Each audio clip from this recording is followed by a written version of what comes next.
Dear students, welcome to lecture number 1, part 3. We were discussing introduction to helminthology and host-parasite relationship.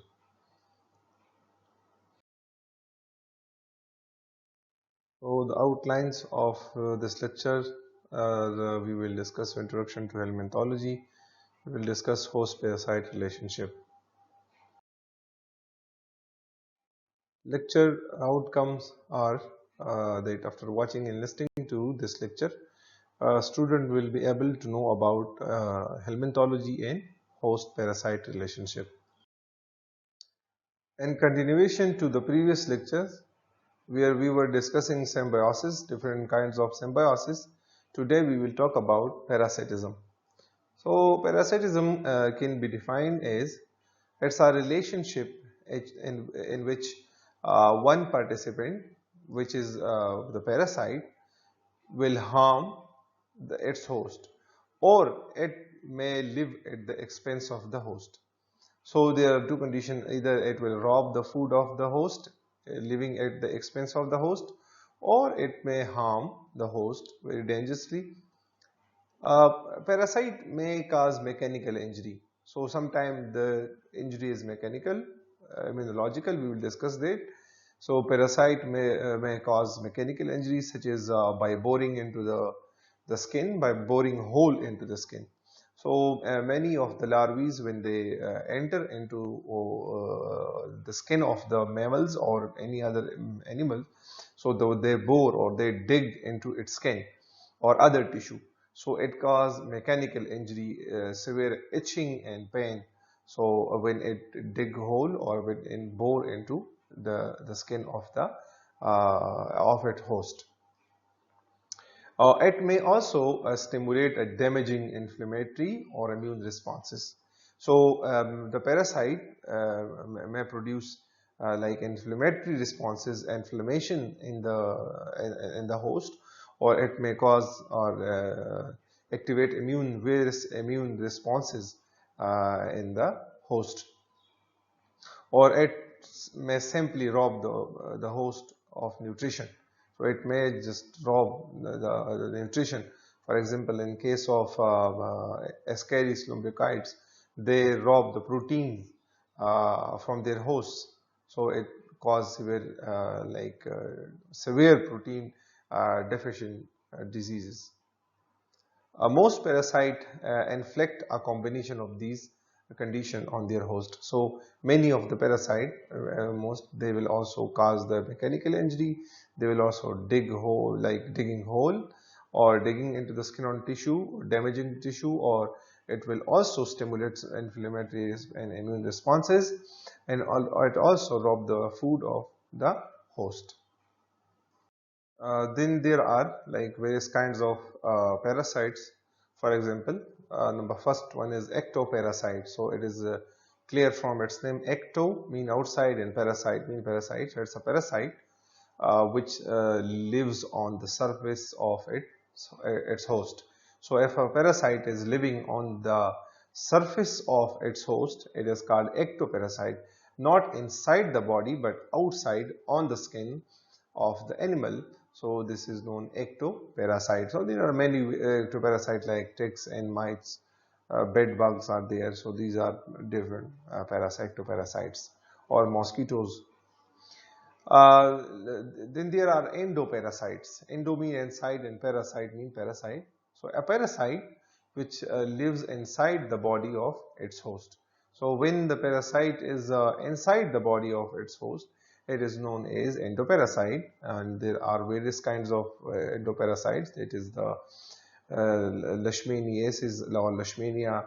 There are malarial parasite, the plasmodium, and there are trypanosoma, and there are the ascaris and the tapeworms, and many other are there. Then there is obligate parasites. So obligate parasites are those parasites that cannot complete their life cycle without like spending at least a part of its time or part of its life in a parasitic relationship. So obligate are those parasites for their life cycle it is necessary to spend some time in a parasitic relationship. So they may be parasite for some time, but it is very, very important for their life to goes on. If they cannot enter to in a parasitic relationship at some time of their life cycle, so they will not be able to push their way forward. uh, However, you can say many obligate parasite have free living stages outside any host. So there are many parasites who are free living outside the host. They are not parasite, but once they are inside the host, so they become parasite, including some periods of time in external environment within a protective eggshell or cyst. So sometimes they are free living, sometimes they may be inside a protective eggshell or a cyst. So they are free living, not doing any harm. But at some part of their life, they must enter into a parasitic life to complete its life cycle. Uh, Another kind of parasites are facultative parasites. So these are normally they are not parasite, but they can become parasite when they are accidentally eaten or when they accidentally enter a wound or other body orifice. So normally facultative parasites are not parasites, but they become parasite when they accidentally enter to one of the host. For example, free-living amoeba, Naegleria fowleri, which is also known as brain-eating amoeba. This is the Naegleria fowleri, and this is normally a free-living organism. But if accidentally it enter into your body, so it may cause very severe damage. It is also known as brain-eating bacteria. Free-living nematodes belong to genus Micronemia. They are Micronema. They are also facultative parasite. They are normally not parasite, but if accidentally enter into the body, so they will become parasite. An infection of a human with either of these, Micronemia and Naegleria, are very serious, are extremely serious, and usually fatal, mean it may lead to the death of the individual. Okay, so another type of parasite is accidental or incidental parasite, and it is a parasite, a kind of parasite which enters, mean endoparasite, or attaches, mean ectoparasite, to the body of a species of host which is different from its normal one. Mean when a parasite goes inside the body or attaches to the body of a host which is not normally its host, but it's a different host, it's an accidental one. So such type of parasites are known as accidental or incidental parasite. Let me show you some examples. So the first example, like for example, it is very common for many nematodes. They normally parasites inside insects. They are normally parasites of insect, but sometimes they live for a short time in the intestine of birds. For example, if a bird prey on many insects, and by eating these insects may go into their intestine, so end up in their intestine. So it is very common that many nematodes, which are normally they are the parasites of insects, but for a short time they may spend some time in the intestine of birds. Another example is a parasite, or it is example of ectoparasite. Like for example, a rodent flea, sometime it may bite a dog or a human being.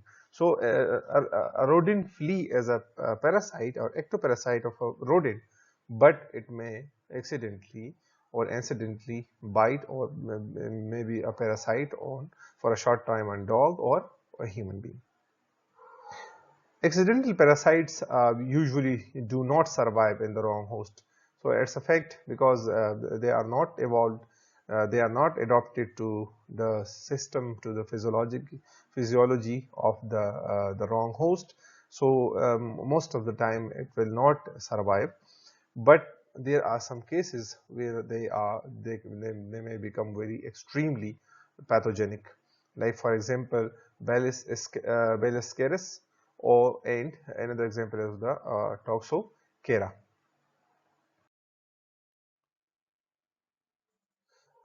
This is Baliscaris. Uh, Normally, like for example, from rodent is a paratenic host in which it just travel. It's not infective to the rodent, but this Baliscaris is not infective to the rodent, but it just acting as a paratenic host for this one.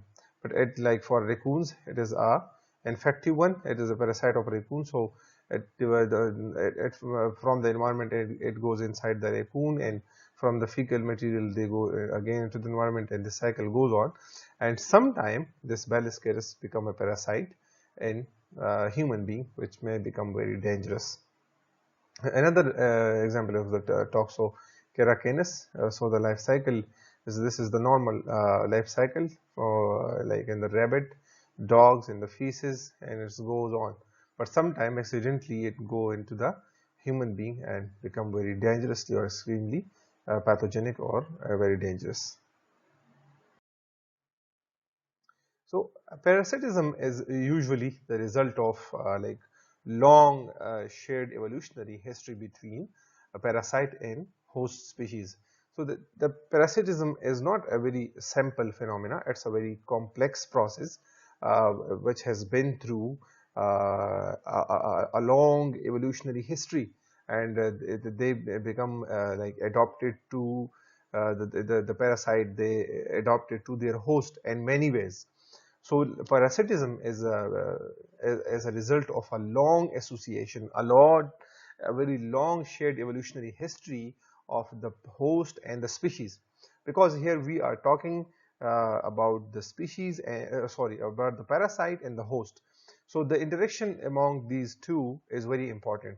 Like for example, a parasite will not survive in a wrong host because it is not adapted to that specific host, and it will spend a whole of its life. Even it is not possible sometime without the presence of the host. The parasite cannot complete its life cycle. So it is very important to that particular parasite. The presence of this host is very important. So how this parasitism work, when both are like evolved to the parasite is evolved to the host species. So that is the result of a very long shared evolutionary history between the parasite and the host. Accidental parasitism put both host and parasite into environmental conditions to which neither is well adapted. So now, uh, when a parasite is adopted inside or have some shared evolutionary history with a host, so inside that host, like it is very easy for it because it is adopted and will adjusted to the environment, to the physiology of its host. So there is no problem. But if accidentally is go into it, end up into a wrong host, so there will be a problem for both of the parasite and the host, because host is also naive to the parasite and parasite is naive to the host.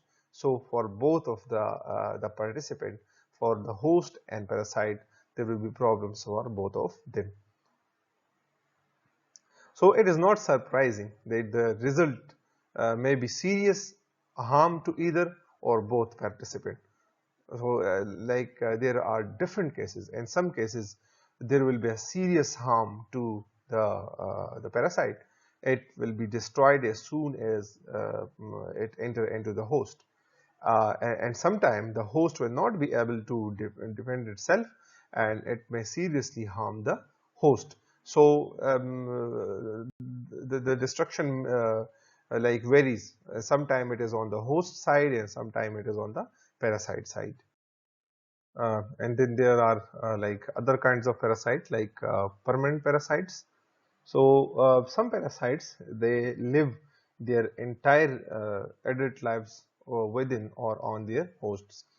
Uh, there are some parasites which not live permanent and some hosts, they have some part of the life as a free living, and sometimes they become parasite, or they may like uh, transmit from one host to another host and then back again to the first host. But there are some parasites which are permanently inside. They live their entire lives, like adult lives, within the bodies of their host. Adult life mean that their eggs may be present in the soil or in the environment, but as they become adult, they need some host inside which they may like spend their whole life. Uh, in contrast to the permanent parasite, there are temporary or intermittent parasites. Like for example, they only feeds on the host and then lives, such as a mosquito or a bed bug. A bed bug. So bed bugs and mosquitoes, they are temporary parasites because they visit the host just for a meal, and then it leaves the host as soon as it feeds on the host. So temporary parasites are often referred to as micropredators, and recognition of the fact that they usually prey on several different hosts or at the same host at several discrete times. So it may visit in the morning for a meal, then they will go back, and then they will go for a meal again in the evening time or at the night time. So at different times they visit the host for a meal, and then they go back to their habitats. Okay, and then there are two terminologies, like one is predation and one is parasitism. So sometime we may get confused between the two terminologies. So like predation and parasitism, they are conceptually, if you look at them, they are like similar in the sense that both the parasite and the predators, they both live at the expense of the host or its prey. So a predator, like it lives at the expense of its prey, and parasite lives at the expense of its host. But the difference is, like for example, a parasite is different from a predator, or the parasitism is different from predations. How? Because normally the parasite does not kill its host. So normally it will not kill its host, and is relatively smaller in size to the host. And the parasite and parasitism, the parasites have only one host, or one host at each stage in its life cycle, and the relation, this phenomena, parasitism, it is symbiotic. We call this a symbiotic relationship. On the other hand, like predation or predator, it, number one, it kills its prey. Here it does not kill its prey, but here, in case of predation, it kills, the predator will kill its prey and devour it. And it is the predator is relatively larger to its prey. The prey will be smaller in size most of the time. Usually it is small, it will be smaller in size, and predator will be large in size. uh, and another thing, parasites are specific to their host, but predators are not specific. They may like prey on any animal, anything. And another thing is, predation is not a symbiotic relationship. So these are the differences between the parasitism and the predation. Another phenomena is parasitoids. So what are parasitoids? Parasitoids are insects, normally or typically belongs to the wasp family or flies, and the immature forms of the wasps or these flies, they feed on their host body, and these hosts are normally from another insect, not from the same insect, but of different insects, and finally they will kill their hosts. So here these parasites will kill their hosts. Uh, so this condition in which the parasite feeds on the host body and finally kill its host, the phenomena or this term is known as parasitoids. Now, parasitoids resemble predator in this regard because predators also kill their host, but they are only but here this is the parasitoid is different from a predator because because they only require a single host individual, and in case of predation, the predator may prey. It may prey on different types of animals, but here they are restricted to certain individual hosts. Then there is a protelian parasite. So what is a protelian parasite? So are insects in which only the immature stages are parasitic. So the mature stages will not be parasitic. So these such kind of parasites are known as protelian parasites. So these are those insects in which only the immature stages are parasitic. The adults are not parasites. Myrmetid nematodes and hairworms belong to phylum Nematophora. They also be considered as protelian parasites. So here is an example of the parasitoid. In this video, you will see a caterpillar which is parasitized by a wasp. So in a visit to the caterpillar, the wasp has already laid its egg on the skin, on the surface of the skin of the caterpillar, and once the eggs are laid on the surface of the skin of the caterpillar, the egg will hatch abruptly at once and will bore into the skin of the caterpillar. So the caterpillar will look very normal, but there are the larvae of the wasp are inside. They are inside the caterpillar, and it will feed until they are ready for the next phase. So they will bore again into the skin and will come out of the caterpillar. And this is not enough. They somehow change the mind of the caterpillar. Instead of growing into an adult insect, it will start gardening. It will stop feeding and will start gardening those cocooned larvae.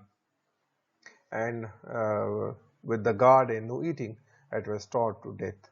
So watch closely. You will see many things.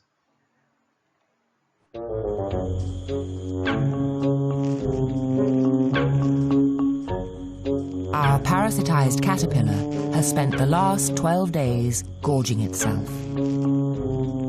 It now appears profoundly So this obese. is the caterpillar. But this seems very normal. is not all fat. But larvae are growing inside. The glomerata wasp larvae lie just under its skin.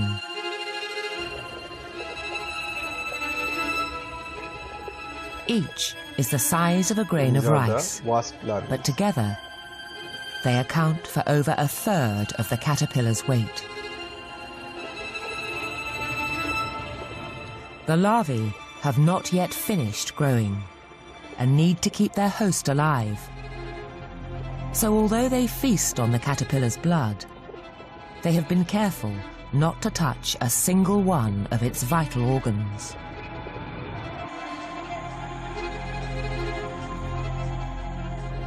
This uneasy truce will not last. Within days, the larvae are fully matured. Suddenly, they begin to stir into action.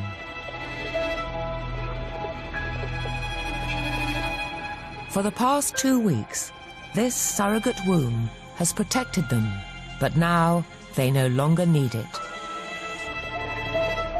To complete the next stage of their life cycle, they must break out.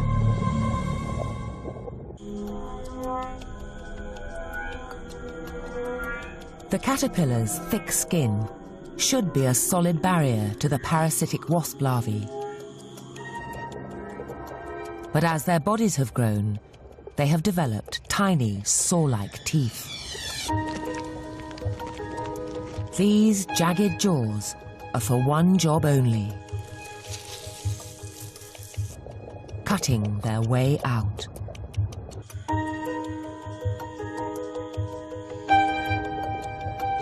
Stroke by stroke, the larvae slice through the tough layers of skin.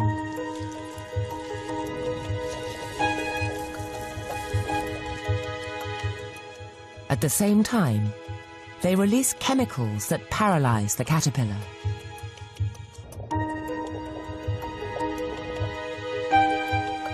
As the larvae break through, there is nothing it can do.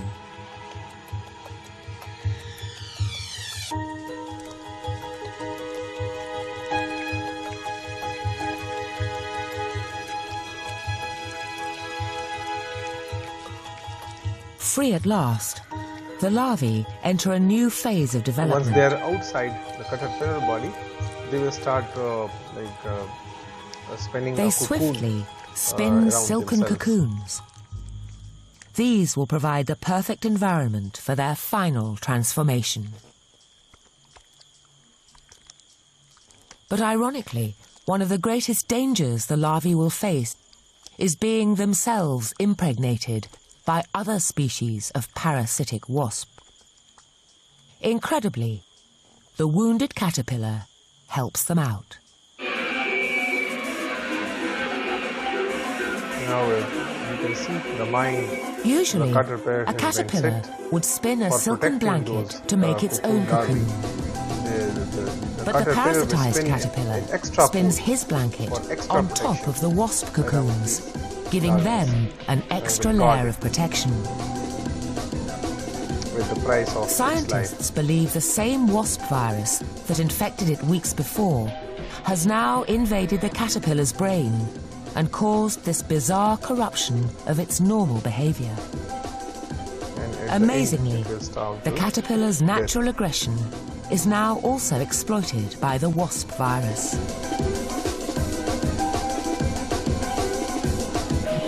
The caterpillar becomes a bodyguard, actively protecting the cocoons from other parasites. It will watch over them unceasingly until it eventually starves to death.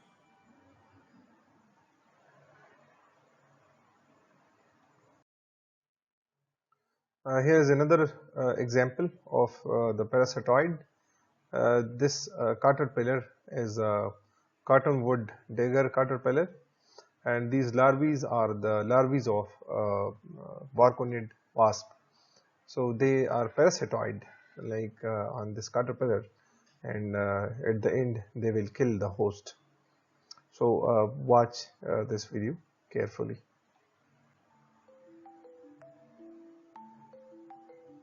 This wriggling little guy is a baby braconid wasp. It's bursting out of a cottonwood dagger caterpillar and starting to spin a cocoon. Barconid wasp. Believe it or not, this somewhat gruesome scene is part of a healthy, balanced ecosystem. Until now, the caterpillar served as the wasp's food and nursery. Braconid wasps are parasitoids. That means they first infect, but eventually kill their host animals to survive.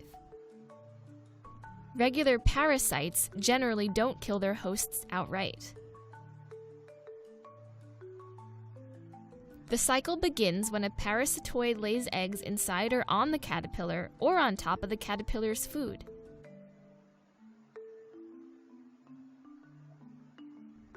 As the larvae hatch and grow, they feed on the caterpillar's internal organs. They often save the most important parts for last to keep their host alive. Fly. Some parasitoids, like this tachinid fly, grow to nearly the same size as their host before bursting out.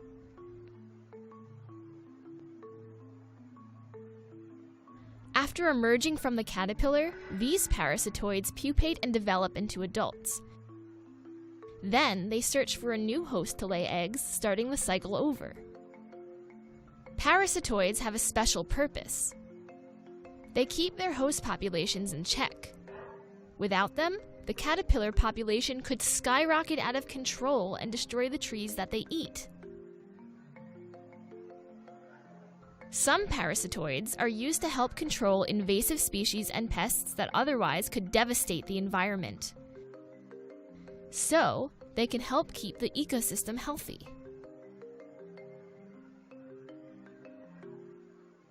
Sometimes, helpful things come in wriggling packages.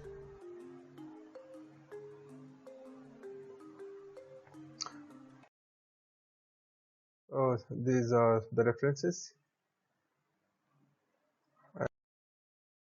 Thank you so much for watching and listening to this lecture. My advice is don't just sit around idle. Uh, these were just a few examples we discussed in today's lecture.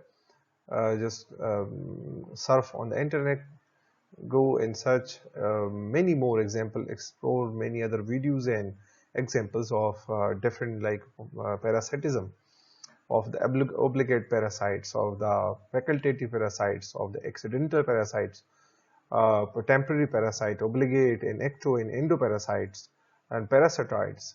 So just go and explore many other examples. Thank you so much. See you in the next lecture.